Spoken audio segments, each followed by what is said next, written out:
India TV YouTube channel को subscribe करें और बेल आइकन दबाएं।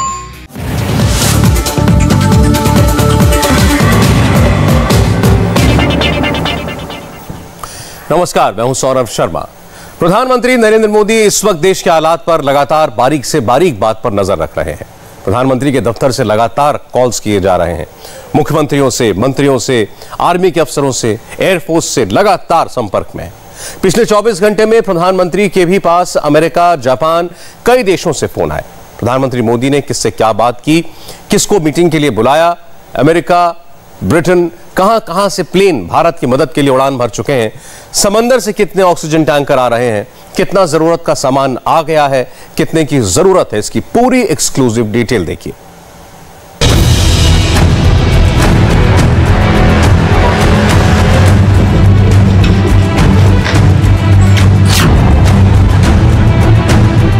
इंग्लैंड में इस ट्रक में लोड हो रहे इन पैकेट्स में ऑक्सीजन कॉन्सेंट्रेटर्स, वेंटिलेटर मशीन है जिनको कोविड इमरजेंसी में हिंदुस्तान भेजा जा रहा है।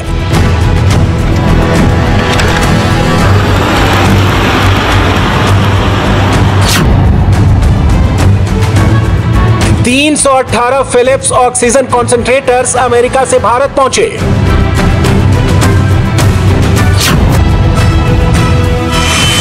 इंडियन एयरफोर्स का C-17 ग्लोब मास्टर दुबई से 7 ऑक्सीजन कंटेनर लेकर इंडिया में लैंड कर चुका है।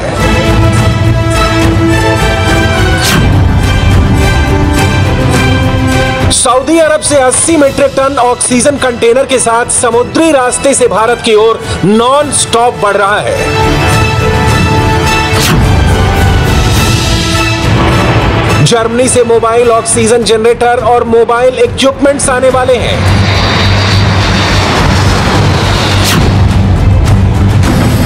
सिंगापुर से ऑक्सीजन कंसंट्रेटर, मेडिकल उपकरण और कोविड मेडिसिन लेकर प्लेन भारत आ चुका है।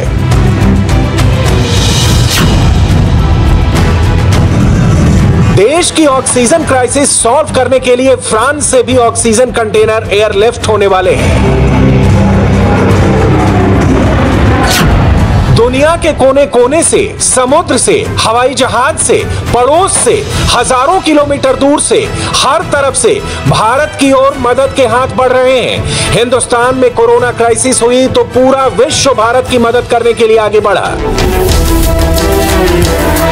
यह इंडिया की वैक्सीन डिप्लोमेसी और कोरोना के बीच दूसरे देशों की मदद का नतीजा है। आज यूरोप से लेकर अमेरिका तक, सिंगापुर से लेकर सऊदी, दुबई तक हर किसी की लिस्ट में इंडिया फर्स्ट है।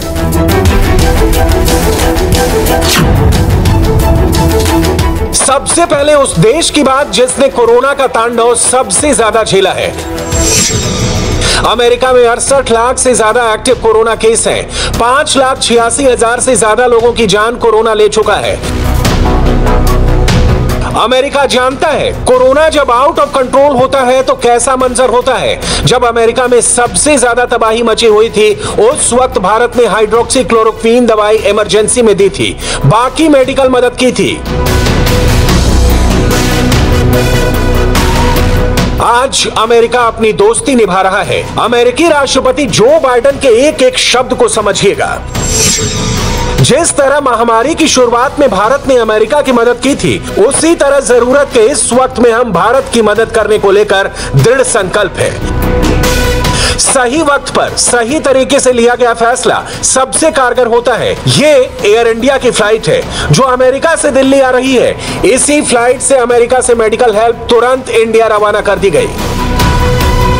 Right now, even as we speak, George, there's discussions about really ramping up. इस वक्त जब हम बात कर रहे हैं ऑक्सीजन सप्लाई, टेस्टिंग किट, दवाइयां, पीपीई किट भारत की मदद के लिए तत्काल रवाना कर दी गई हैं। इसके आगे भी हम उनकी मदद करते रहेंगे।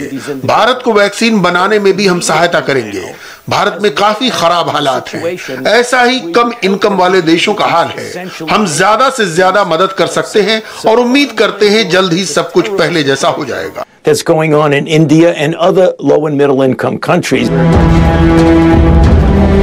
अमेरिका पहले वैक्सीन के लिए कच्चा माल देने के लिए मना कर रहा था। अमेरिका को खुद वैक्सीन की बहुत संख्या में जरूरत है, इसलिए उसने रॉ मटेरियल के एक्सपोर्ट पर बैन लगा रखा था। लेकिन इसके बाद एनएसए अजीत डोवल ने अमेरिका के राष्ट्रीय सुरक्षा सलाहकार जैक सुलिवान से फोन पर बात की। डोवल की बातों का जैक सुलिवान पर ऐसा असर पड़ा कि अमेरिका ने तुरंत भारत की मदद करने का ऐलान किया। सिर्फ भारत के लिए वैक्सीन रॉ मटेरियल के एक्सपोर्ट से बैन हटाया। अब समझिए अमेरिका कैसे भारत की मदद कर रहा है। अमेरिका से कोविशील्ड वैक्सीन के लिए कच्चा माल आएगा, rapid test, ventilators, PPE kit भेज दी गई है और भी भेजी जाएगी। इसके अलावा तुरंत ऑक्सीजन सप्लाई करने के तरीके पर विचार किया जा रहा है। इंग्लैंड इंडिया साथ-साथ।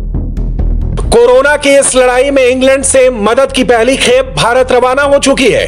दूसरी खेप भी इसी हफ्ते हिंदुस्तान भेजी जाएगी। ब्रिटेन ने साफ साफ कह दिया है कि कोरोना की इस जंग में ब्रिटेन कंधे से कंधा मिलाकर भारत के साथ खड़ा है। भारत में ब्रिटेन के राजदूत एलेक्स एलिस ने हिंदी में अपना बयान जारी किया। मुश्किल के इस वक्त में यूके भारत के साथ हैं। प्रधानमंत्री बोरिस जॉनसन ने आज ऑक्सीजन कंसंट्रेटर्स और वेंटिलेटर्स भारत को भेजने का फैसला किया है। कोरोना को हराने के इस जंग में यूके भारत के साथ कंधे से कंधा मिलाकर आगे बढ़ रहा है। धन्यवाद। ब्रिटेन से भारत के लिए 9 प्लेन से मेडिकल हेल्प आएगी। पहला प्लेन मंगलवार को दिल्ली में लैंड करेगा। ब्रिटेन से 495 oxygen concentrators, 120 non invasive ventilators और 20 मैनुअल वेंटिलेटर्स भारत को दिए जाएंगे। यूनाइटेड किंगडम भारत को ऑक्सीजन कंप्रेशर्स और वेंटिलेटर्स भेजेगा, जिसकी सबसे ज्यादा भारत को जरूरत है। भारतीय अस्पतालों पर बहुत ज्यादा दबाव है। हम अपनी पूरी कोशिश कर रहे हैं ताकि हमारे दोस्त भारत को पूरी मदद मिल सके। अगर आपको याद होगा, हमने बहुत ज्यादा वेंटिलेटर्स अपने यहां लगाए थे ताकि अस्पतालों पर दबाव कम हो। अब हम भारत की जरूरत पर उनकी मदद करेंगे। प्रधानमंत्री मोदी इंटरनल और एक्सटर्नल दोनों प्लेटफॉर्म में 24/7 एक्टिव हैं। भारत में ऑक्सीजन बनाने वाली कंपनियों से मीटिंग हो रही है, तो विदेश में कहां से ऑक्सीजन का इंतजाम हो सकता है, इस पर भी काम हो रहा है। इसके अलावा पीएम मोदी दुनिया के टॉप लीडर्स के डायरेक्ट कांटेक्ट में भी हैं। कोरोना काल में जिस तरह से पूरी दुनिया भारत की मदद के लिए खुद आगे आई है, वैसा आज तक कभी देखा नहीं गया। अब तक 22 देश सीधे तौर पर भारत की हर संभव मदद की पेशकश कर चुके हैं और इसकी शुरुआत सबसे पहले भारत के दोस्त रूस ने की। रूस हर हफ्ते रेमडेसिविर की 4 लाख डोज सप्लाई करेगा। समुद्री रास्ते से ऑक्सीजन सप्लाई पर काम कर रहा है। फ्रांस भारत को ऑक्सीजन जनरेटर देगा। जर्मनी से 23 मोबाइल ऑक्सीजन जनरेटर आने वाले हैं। हांगकांग से 800 ऑक्सीजन कंसंट्रेटर एयरलिफ्ट किए जा चुके हैं। जापान ऑक्सीजन जनरेटर से मदद करेगा। सऊदी से 80 मीट्रिक टन ऑक्सीजन आ रही है। भारत की मदद को लेकर कल ऑस्ट्रेलिया की कैबिनेट मीटिंग है। इस लिस्ट में मैक्सिको, डेनमार्क, कनाडा, चीन, पाकिस्तान, भूटान, ईरान, अफगानिस्तान, स्लोवेनिया भी शामिल है। भारत सरकार विदेश से भी परचेज तथा हायरिंग बेसिस पे टैंकर्स ला रही है और स्टेट्स और यूनियन टेरिटरीज को कहा गया है कि आप सारे टैंकर्स मोबिलाइज करें, ऑक्सीजन के साथ साथ कन्वर्टेड नाइट्रोजन आर्गन्स टैंकर्स भी। और इसके लिए हमारा जो ministry of road transport and highways है, वो उनकी निरंतर मदद कर रही है। कुछ चुनिंदा इंटरनेशनल न्यूज़पेपर, मैगजीन कोरोना को लेकर इंडिया को टारगेट कर रहे हैं। सोशल मीडिया में भी इंडिया की हेल्थ पॉलिसी पर सवाल उठाए जा रहे हैं। लेकिन कोरोना के जो हालात आज भारत में हैं, लगभग वैसी सिचुएशन कुछ महीने पहले अमेरिका, यूरोप, ब्राजील की थी। भारत में कोरोना की सेकंड वेव ने अटैक किया। अभी कई दूसरे देशों में दूसरी लहर का कहर बाकी है। भारत की जनसंख्या यूरोप, अमेरिका, ब्राजील, रूस को मिलाकर भी ज्यादा है और मेडिकल सिस्टम डेवलप्ड देशों के बराबर नहीं है। ऐसे में कोरोना को कंट्रोल करने के लिए मिलिट्री भी पूरा सहयोग कर रही है। ये तस्वीरें पूरे हिंदुस्तान को बड़े ध्यान से देखनी चाहिए। एक तरफ प्रधानमंत्री नरेंद्र मोदी हैं, दूसरी तरफ सीडीएस बिपिन रावत। दोनों के बीच में 2 गज से ज्यादा की दूरी है, चेहरे पर मास्क है और हाथों में फाइल। तस्वीरें देखकर इतना समझ में आ रहा है कि सीडीएस बिपिन रावत प्रधानमंत्री को किसी अहम मुद्दे पर ब्रीफिंग दे रहे हैं। कोरोना से निपटने के लिए प्रधानमंत्री ने आर्म्ड फोर्सेस की तैयारी और संचालन की समीक्षा की।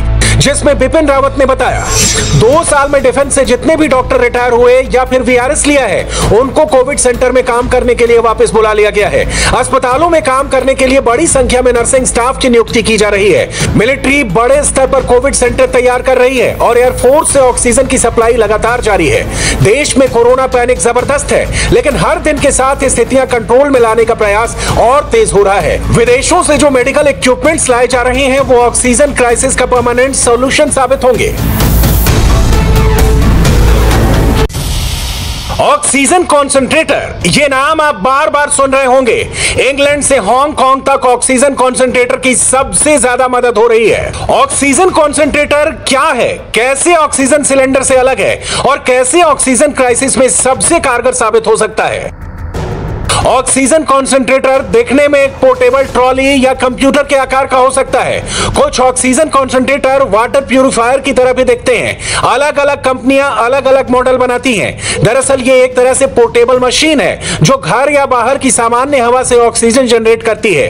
ऑक्सीजन कॉन्सेंट्रेटर उन जगहों पर ज्यादा इस्तेमाल किए जाते हैं जहां लिक्विड ऑक्सीजन या प्रेशराइज ऑक्सीजन की क्राइसिस हो, जैसे छोटे नर्सिंग होम या छोटे क्लिनिक। कोरोना में होम आइसोलेशन वाले मरीजों के लिए बहुत मददगार है। ऑक्सीजन क्राइसिस के बीच ऑक्सीजन कॉन्सेंट्रेटर्स की जबरदस्त मांग और जान बचाने के लिए यह सबसे जरूरी मशीन है। अब जरा समझिए यह मशीन कैसे काम करती है। ऑक्सीजन कॉन्सेंट्रेटर में ऑक्सीजन सिलेंडर की तरह ऑक्सीजन नहीं भरी जाती है, बल्कि यह हवा से ऑक्सीजन जनरेट करता है। कॉन्सेंट्रेटर प्रेशर स्विंग एब्जॉर्प्शन तकनीक का इस्तेमाल करता है। जैसा कि हम जानते हैं कि नेचुरल हवा का 21% हिस्सा ही ऑक्सीजन होता है, 78% हिस्सा नाइट्रोजन और बाकी हिस्से में बाकी गैसेस हैं। ऑक्सीजन कॉन्सेंट्रेटर हवा से नाइट्रोजन को अलग करता है और ऑक्सीजन की अधिकतम मात्रा वाली गैस को रिलीज करता है। एक ट्यूब के जरिए इसका इस्तेमाल मरीज सांस लेने में करते हैं। ऑक्सीजन सिलेंडर और रीफिलिंग की तुलना में ऑक्सीजन कॉन्सेंट्रेटर सस्ता, सुरक्षित और सुविधाजनक विकल्प है। कॉन्सेंट्रेटर ऑक्सीजन के नए मॉलिक्यूल्स नहीं बनाते, बल्कि सामान्य हवा से ही नाइट्रोजन को अलग कर देते हैं ताकि उसमें ऑक्सीजन बचे। यानी जिन जिन अस्पतालों में ऑक्सीजन की अचानक कमी हो जा रही है, जिन कोरोना पेशेंट को ऑक्सीजन नहीं मिल पा रही है, ऑक्सीजन सिलेंडर की क्राइसिस है, उन सब जगहों में ऑक्सीजन कॉन्सेंट्रेटर लोगों की जान बचा सकता है। भारत सरकार विदेशों से 20,000 से ज्यादा ऑक्सीजन कॉन्सेंट्रेटर मंगवा चुकी है और भी कॉन्सेंट्रेटर युद्ध स्तर पर भारत लाए जा रहे हैं। इसके अलावा भारत में कंपनियों ने ऑक्सीजन कॉन्सेंट्रेटर का प्रोडक्शन डबल ट्रिपल कर दिया है। 10 दिन में बाजार में कॉन्सेंट्रेटर की कमी नहीं होगी। सांसों को बचाने के लिए इंटरनेशनल लेवल से इंटरनल लेवल तक हर संभव कोशिश जारी है।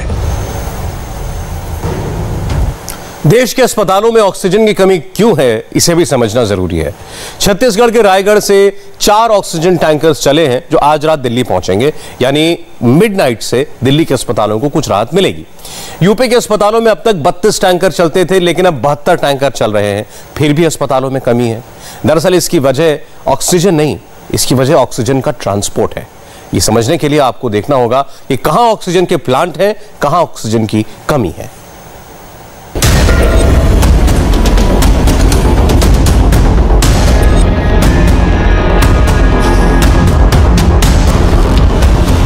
देश के नक्शे पर दिखाई दे रहे ये वो ऑक्सीजन प्लांट्स हैं जहां ऑक्सीजन का प्रोडक्शन फुल स्पीड पर है। ऑक्सीजन के संकट को खत्म करने के लिए देश के अलग अलग राज्यों में मौजूद कई इंडस्ट्री इस समय ऑक्सीजन बनाने के काम में लगी हुई हैं। सरकार ने अस्पतालों में ऑक्सीजन सप्लाई बढ़ाने के लिए देश भर की ज्यादातर इंडस्ट्रीज को ऑक्सीजन देने पर रोक लगा दी है। इसलिए उद्योगों को दी जाने वाली ऑक्सीजन की सप्लाई को अस्पतालों की तरफ मोड़ दिया गया है। इस समय देश में 10 बड़ी इंडस्ट्री देश में ऑक्सीजन का प्रोडक्शन कर रही हैं। इसमें आइनॉक्स एयर प्रोडक्ट्स 3,330 टन ऑक्सीजन बना रही है। वेदांता कॉपर 1,000 टन से ज्यादा ऑक्सीजन का प्रोडक्शन कर रही है। देश की दूसरी कंपनियों में Linde India 1,200 metric ton, Jindal Steel 800, Reliance Industries 700, Steel Authority 600 और टाटा स्टील 300 टन ऑक्सीजन बना रहे हैं। इसके अलावा आर्सेलर मित्तल 200, इंडियन ऑयल 262 और एसएल स्टील 10 टन ऑक्सीजन का रोजाना प्रोडक्शन कर रहे हैं। अब सवाल यह है कि जब देश में ऑक्सीजन का प्रोडक्शन इतनी तेजी से हो रहा है, तो फिर अस्पतालों में मरीजों को ऑक्सीजन क्यों नहीं मिल रही? इसकी सबसे बड़ी वजह यह है कि देश में बन रही कुल ऑक्सीजन का 10% हिस्सा ही मेडिकल सेक्टर के लिए इस्तेमाल होता था, जबकि बाकी का 90% इंडस्ट्री को दिया जाता था। लेकिन कोरोना की वजह से अस्पतालों में बढ़ते मरीजों और कम होते ऑक्सीजन को देखकर अब करीब 90% हिस्सा अस्पतालों को भेजना शुरू कर दिया गया है। लेकिन इसके बाद भी ऑक्सीजन की जरूरत बनी हुई है। राइजिंग केसेस के ट्रेंड को देखते हुए भारत सरकार ने 26 तारीख यानी आज सभी राज्य सरकारों को तथा यूटीज की सरकारों को ये निर्देश दिए हैं कि जो लिक्विड ऑक्सीजन है जो इसमें काम आती है वो इंडस्ट्रीज को ना दी जाए, सिवाय medical like pharmaceuticals, ampoules, vials and defence forces. और इस मेडिकल ऑक्सीजन की पेशेंट्स के लिए अवेलेबिलिटी को मैक्सिमाइज किया जाए। मेडिकल ऑक्सीजन का जो उत्पादन है वो काफी ज्यादा बढ़ा है और 24 अप्रैल को 9,103 मेट्रिक टन प्रोडक्शन हुआ है। उल्लेखनीय है कि जो हमारी प्रोडक्शन कैपेसिटी थी वो खाली 7,259 है, 7,259 मेट्रिक टन। 12 अप्रैल के आंकड़ों के अनुसार देश में ऑक्सीजन का रोजाना प्रोडक्शन 7,000 मीट्रिक टन है और रोज की खपत करीब 4,000 मीट्रिक टन है। लेकिन फिलहाल अस्पतालों में ऑक्सीजन की मांग 5,000 मीट्रिक टन के ऊपर पहुंच गई है। इसलिए इंडस्ट्री के लिए बनाई जाने वाली ऑक्सीजन को अस्पतालों को देने का फैसला लिया गया है। इसके अलावा देश में नए ऑक्सीजन प्लांट बनाने का काम बहुत तेजी से शुरू हो चुका है। फिर हम लोगों ने रक्षा मंत्रालय के साथ संवाद बनाया। भारत सरकार के सहयोग से हमें रक्षा मंत्रालय के विमान मिले। हम लोगों ने टैंकर यहां से रांची पहुंचाने का कार्य किया और रांची भेजने के बाद फिर वहां से, क्योंकि खाली टैंकर तो उससे भेजे जा सकते हैं, लेकिन वहां से फिर ट्रेन से वह ऑक्सीजन भर करके वे जहाज नहीं लेके आते हैं, इसलिए हम लोग वहां से ट्रेन से लेके आ रहे हैं। आपने देखा होगा पिछले 3 दिन के अंदर दूसरी ट्रेन आज लखनऊ में ऑक्सीजन लेकर के पहुंची है। ऐसे ही हम लोग जामनगर से भी हमें अप्रोच रिलायंस ने भी किया था, कि उन्होंने भी और टाटा ग्रुप ने भी किया था, अडानी ग्रुप ने भी किया था। वो ऑक्सीजन देना चाहते हैं यूपी को। हम लोगों ने किसी से सिलेंडर मांगे, कुछ से टैंकर मांग रहे हैं, कुछ लोगों से अन्य व्यवस्थाएं कर रहे हैं। आप सोचिए कि हमारे पास उत्तर प्रदेश में कुल 32 टैंकर थे और हमने पिछले 1 सप्ताह के अंदर प्रदेश के अंदर लगभग 72 टैंकर वर्तमान में हमारे चल रहे हैं ऑक्सीजन के, जिससे ऑक्सीजन की आपूर्ति हर जनपद में सरकारी और प्राइवेट हर हॉस्पिटल में हो रही है। अस्पतालों में कम होती ऑक्सीजन की सप्लाई बढ़ाने के लिए रिलायंस इंडस्ट्री ने अपनी जामनगर की रिफाइनरी में हर दिन 700 टन मेडिकल ऑक्सीजन का प्रोडक्शन शुरू कर दिया है। इससे पहले जामनगर की रिलायंस रिफाइनरी में मेडिकल ऑक्सीजन का प्रोडक्शन नहीं होता था, लेकिन वायरस के संक्रमण से अस्पतालों में ऑक्सीजन की बढ़ती मांग को देखते हुए रिलायंस इंडस्ट्री ने ऑक्सीजन बनाने का फैसला लिया है। और अब इस ऑक्सीजन की सप्लाई को लेने के लिए भोपाल से इंडियन एयरफोर्स का C-17 विमान खाली टैंकरों को लेकर उड़ चुका है। इस विमान में पहले ऑक्सीजन के खाली टैंकरों को लोड किया गया, फिर यह विमान गुजरात के जामनगर के लिए रवाना हुआ। भारतीय रेलवे के बाद अब इंडियन एयरफोर्स भी कोरोना के युद्ध में शामिल हो चुका है। ऑक्सीजन की कमी से जूझ रहे मध्य प्रदेश को प्राणवायु देने के लिए अब भारतीय वायुसेना का C-7 ग्लोब मास्टर आपको मध्य प्रदेश की राजधानी भोपाल में दिखाई दे रहा है। दरअसल लंबे समय से जिस तरीके से ऑक्सीजन की किल्लत मध्य प्रदेश में दिखाई दे रही थी, उसके चलते अब भारतीय वायुसेना के इस तरीके के C-17 ग्लोब मास्टर विमान दिखाई दे रहा है। एक्सपर्ट्स के मुताबिक हर दिन लगभग 700 टन ऑक्सीजन की सप्लाई से करीब 70,000 से ज्यादा गंभीर रूप से बीमार रोगियों को राहत मिलेगी। जामनगर के प्लांट से किस तरह ऑक्सीजन सप्लाई मरीजों की जान बचा सकती है, इसकी दूसरी तस्वीर मुंबई से आई है, जहां जामनगर से ऑक्सीजन के 3 टैंकर लाए गए हैं। ऑक्सीजन एक्सप्रेस से इन टैंकर्स को लाया गया है। बाकी राज्यों की तरह महाराष्ट्र में भी ऑक्सीजन का क्राइसिस बना हुआ है, लेकिन अब धीरे धीरे हालात बेहतर होने की उम्मीद है। इनमें से 2 टैंकर मुंबई के लिए हैं, जबकि 1 टैंकर पुणे के अस्पतालों में ऑक्सीजन सप्लाई करेगा। महाराष्ट्र में अब तक 2 ऑक्सीजन एक्सप्रेस आ चुकी हैं। आज सुबह गुजरात के जामनगर हापा रेलवे स्टेशन से जो ऑक्सीजन एक्सप्रेस आई थी, उसके अब टैंकर्स निकलना शुरू हो गए हैं। आप देखिए एक के बाद एक जो तीनों टैंकर आए थे, जिसमें करीबन 45 मेट्रिक टन ऑक्सीजन लदा हुआ है, भरी हुई हैं ये टैंकर्स। ये अब फाइनली जो रेक थे ट्रेन के, उससे उतरकर अब फाइनली नीचे आ गया है। देखिए ताली बजा के यहाँ पर स्वागत किया जा रहा है।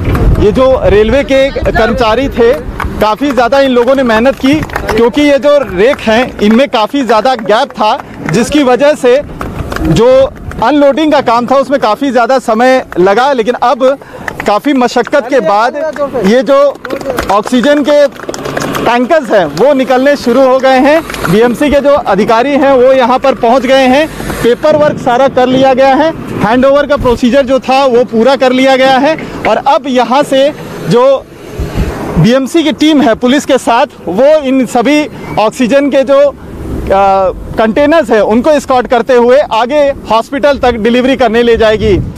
कोरोना से पहले लिक्विड मेडिकल ऑक्सीजन यानी एलएमओ की डिमांड रोजाना करीब 700 मीट्रिक टन प्रतिदिन थी, लेकिन पिछले साल कोरोना की पहली लहर में यह डिमांड 2800 मीट्रिक टन हो गई थी और अब दूसरी लहर में यह डिमांड 5000 मीट्रिक टन तक पहुंच गई है।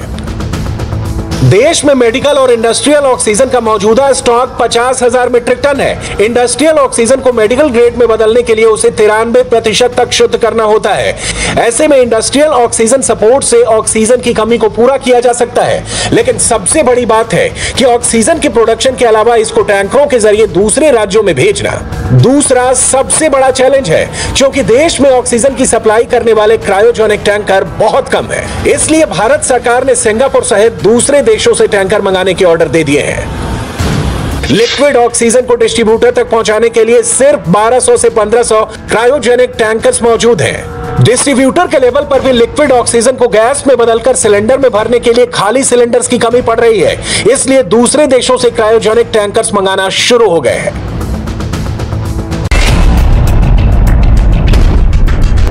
अब यह समझ लीजिए कि किस तरह देश की अलग अलग संस्थाएं कोरोना की लड़ाई में अपनी तरफ से कोशिशें कर रही हैं। इंडियन एयरफोर्स इस समय ऑक्सीजन की सप्लाई करने वाले क्रायोजेनिक टैंकर की सप्लाई कर रहा है, जबकि भारतीय रेलवे विशेष ट्रेनों से ऑक्सीजन के टैंकरों को शहर शहर तक पहुंचा रही है। इसके अलावा भारतीय सेना के डॉक्टर और पैरामेडिकल स्टाफ आईटीबीपी और डीआरडीओ के बनाए गए कोविड अस्पतालों में मरीजों का इलाज करेंगे। लेकिन वायरस की स्पीड को देखते हुए ऑक्सीजन के अलावा अस्पतालों की कमी को पूरा करने के लिए युद्ध स्तर पर कोशिशें जारी हैं। दिल्ली से लेकर लखनऊ तक नए कोविड अस्पताल तैयार किए जा रहे हैं। दिल्ली के राधा स्वामी आश्रम में 500 नए बेड का इंतजाम किया गया है। मुख्यमंत्री अरविंद केजरीवाल ने भी इस हॉस्पिटल का दौरा किया। इस कोविड सेंटर में आईटीबीपी के डॉक्टरों की तैनाती की गई है। जल्द ही इस हॉस्पिटल में 200 और आईसीयू बेड भी लगाए जाएंगे। दिल्ली में कोरोना मरीजों की संख्या दिन ब दिन लगातार तेजी से बढ़ रही है। ऐसे में अस्पतालों में बेड्स की कमी होती जा रही है। ऑक्सीजन की किल्लत कई जगह पर सामने आ रही है। ऑक्सीजन सिलेंडर्स की व्यवस्था कई जगह पर नहीं है। ऐसे में राधा स्वामी सत्संग ब्यास की तरफ से अब एक बार फिर से लोगों की मदद के लिए हाथ आगे बढ़ाया गया है। आईटीबीपी की तरफ से संचालित ये Sardar Patel Covid care centre की शुरुआत आज से कर दी गई है। आज से यहाँ पर मरीजों का एडमिशन शुरू कर दिया गया है। लोगों को यहाँ पर फ्री इलाज दिया जाएगा, फ्री खाने पीने की व्यवस्था, इसके अलावा दवाइयाँ, सारा इलाज यहाँ पर मुफ्त में किया जाएगा। और अब आईटीबीपी के जवान यहाँ पर पूरा संचालन करने के लिए पहुंच चुके हैं। मेडिकल स्टाफ, पैरामेडिकल स्टाफ यहाँ पर आईटीबीपी का पहुंच चुका है और आज सुबह 10 बजे से इसकी शुरुआत हो गई है। और आप देख रहे हैं कि एम्बुलेंसेस की कतार अब लगातार लगती जा रही है। कुछ लोगों को अभी अंदर एडमिशन दिया गया है। दरअसल ये एडमिशन डायरेक्ट आकर नहीं होगा, लोग सीधे यहाँ पर एडमिट होने के लिए नहीं आ सकते हैं, बल्कि डिस्ट्रिक्ट सर्विलांस ऑफिसर की तरफ से जिन्हें रेफर किया जाएगा उन्हें ही यहाँ पर एडमिशन दिया जाएगा। और यहाँ पर क्योंकि ऑक्सीजनेटेड बेड्स की व्यवस्था है, ऑक्सीजन सपोर्ट यहाँ पर दिया गया है, इसीलिए यहाँ पर उन मरीजों को रखा जाएगा जिनका ऑक्सीजन लेवल कम है। लेकिन जिन मरीजों की हालत ज्यादा गंभीर है या ऑक्सीजन लेवल ज्यादा डिप कर चुका है, उन्हें यहाँ पर एडमिट नहीं किया जाएगा, क्योंकि यहाँ पर आईसीयू और वेंटिलेटर्स की व्यवस्था नहीं है। फिलहाल इस राधा स्वामी सत्संग Covid care centre, Sardar Patel Covid care centre में अभी 500 बेड्स की व्यवस्था की गई है। पिछले साल जब कोविड पीक पर था तब भी यहाँ पर 10,000 बेड्स की व्यवस्था की गई थी, लेकिन अभी फिलहाल जो संचालन है वो 500 बेड्स का किया गया है। और ये तस्वीर हम आपको दिखा रहे हैं सीधा Sardar Patel Covid care centre की, राधा स्वामी सत्संग ब्यास छतरपुर की, जहाँ पर इस वक्त 500 बेड्स की व्यवस्था वाला एक कोविड केयर सेंटर बनाया गया है। ऑक्सीजनेटेड बेड्स की व्यवस्था यहाँ पर है, क्योंकि दिल्ली में जिस तरीके के इस वक्त हालात हैं, ऑक्सीजन की कमी है, बेड्स की कमी है, ऐसे में ये 500 बेड्स का जो एडिशन है ये दिल्ली के लोगों के लिए काफी मददगार साबित हो सकता है। दिल्ली की तरह लखनऊ में भी डीआरडीओ कोरोना मरीजों का इलाज करने के लिए 500 बेड का अस्पताल तैयार कर रहा है। इस अस्पताल में इंडियन आर्मी का मेडिकल स्टाफ मरीजों का इलाज करेगा। डीआरडीओ लखनऊ में 500 बेड का अस्पताल तैयार कर रहा है। लखनऊ का ये अवध शिल्पग्राम है जिसका इस्तेमाल एग्जीबिशंस के लिए किया जाता था। इस तरह के एग्जीबिशन हॉल्स हैं यहाँ पे बड़े बड़े, जिनको अब बदला जा रहा है अस्पताल के वार्ड में। ये एक हॉल है जिसमें करीब 150 बेड लगाने का इंतजाम किया गया है। आप अगर गिनेंगे तो इस सेक्शन में 1 2 3 4 5 6 7 8 9 10 11 12 13 14 15 16 17 18 बेड, तो इस तरह के सेक्शंस यहाँ पे अलग अलग हैं। तो करीब 150 बेड यहाँ पे लगेंगे। अब हर बेड पे ऑक्सीजन होगी, ये बड़ी बात है, बड़ी राहत की बात है। तो ऑक्सीजन के लिए देखिए इस तरह के पाइप्स बना दिए गए हैं, इससे सप्लाई होगी हर बेड पे। हर बेड पे इसका इंतजाम है ऑक्सीजन का, यहाँ से ये मॉनिटर की जाएगी। और यहाँ पे ऑक्सीजन प्लांट भी लगा दिया है डीआरडीओ ने, जो 20,000 लीटर की क्षमता का बनाया गया है। तो यानी ऑक्सीजन यहीं पे उपलब्ध रहेगी और हर बेड को यहाँ ऑक्सीजन मिलेगी। तो आर्मी के लोग दिन रात इस काम में लगे हैं यहाँ अस्पताल तैयार करने में। इस अस्पताल में वैसे तो 500 बेड्स होंगे, लेकिन 150 बेड पे ऑक्सीजन सब में होगी, 150 बेड पे वेंटिलेटर होंगे। तो ये वेंटिलेटर यहाँ पर आ गए हैं और इनको असेंबल करने का काम यहाँ पर चल रहा है। इस तरह से वेंटिलेटर्स तैयार किए जा रहे हैं। लोग 24 घंटे लगे हुए हैं इन वेंटिलेटर्स को। ये क्योंकि अलग अलग पार्ट्स में आते हैं, इसमें 5 अलग अलग हिस्से होते हैं, उनको जोड़ना पड़ता है। 1 2 3 अभी ये पूरा असेंबल नहीं हुआ है, 4।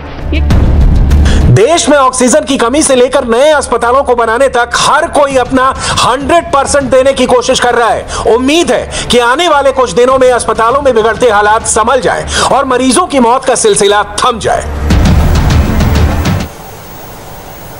हिंदुस्तान में क्राइसिस है। असदुद्दीन ओवैसी अभी पॉलिटिक्स कर रहे हैं। आज ओवैसी ने थोड़े अच्छे काम किए, फिर थोड़ी पॉलिटिक्स की। देश में ऑक्सीजन क्राइसिस के बीच असदुद्दीन ओवैसी ने ऑक्सीजन सिलेंडर बांटे, कोरोना से निपटने के लिए दवाइयां भी पब्लिक में बांटी और उसके बाद प्रधानमंत्री मोदी पर निशाना लगाया। पार्लियामेंट में, लोकसभा में जो प्रेसिडेंट डिबेट हुआ, उसमें वजीर आजम प्राइम मिनिस्टर नरेंद्र मोदी की स्पीच सुनी आप। स्पीच जब मैं सुन रहा था तो अफसोस हो रहा था, तकलीफ हो रही थी कि वो सीना तान कर कह रहे थे कि हमने कोरोना को ख़त्म कर दिया है, और लोग दूसरे फॉरेन कंट्रीज भारत के ऊपर शक कर रहे थे, मगर हमने उसको शिकस्त दे दी। ये ऐसे कई मिसालें मैं आपको दे सकता हूँ। ऑक्सीजन टैंक्स का आप 8 महीने तक सोते रहे और 8 महीने के बाद आपने ऑर्डर दिया तो खाली 8 बने हैं। क्या इनको नहीं मालूम था दिसंबर 2020 में कि सेकेंड वेव आएगी? अकबरुद्दीन ओवैसी ने भी अपनी असेंबली की स्पीच में ये बात कही, बल्कि वो एक्सपर्ट्स जिसको हम एपिडेमियोलॉजिस्ट कहते हैं, जिनके पास एक नई 13 डिग्रियां हैं, उन्होंने ये बात कही थी कि दूसरा वेव आएगा, सेकेंड वेव आएगा। आप बताइए कि कोई तैयारी नहीं की आपने। और पंजाब में लॉकडाउन को लेकर एक बड़ी खबर आ रही है। कितने दिनों का लॉकडाउन लगेगा आपको बताएंगे, बस एक ब्रेक के बाद।